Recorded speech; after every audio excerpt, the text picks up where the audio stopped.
આજથી 3 દિવસ રાજ્યના કેટલાક વિસ્તારોમાં માવઠાની આગાહી. મધ્ય દક્ષિણ ગુજરાત અને સૌરાષ્ટ્રમાં પડી શકે છે હળવો વરસાદ.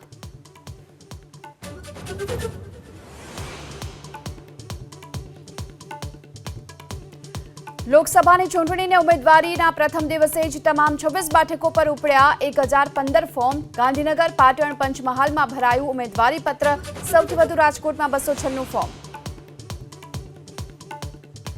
લોકસભાની ચૂંટણીના પ્રથમ તબક્કાના મતદાન પહેલા મોંઘવારીથી જનતાને મોટી રાહત. માર્ચ 2024માં રિટેલ મોંઘવારીનો દર 4.85% સાથે 10 મહિનાના તળિયે.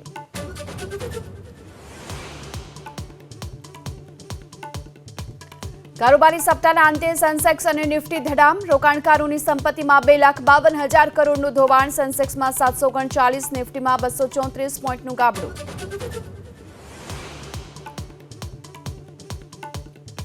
પીએમ મોદીનો વિપક્ષ પર મોટો આરોપ. રાજસ્થાનના બાડમેરમાં કહ્યું, દેશના પરમાણુ હથિયાર નષ્ટ કરવા માંગે છે ઇન્ડી અલાયન્સ.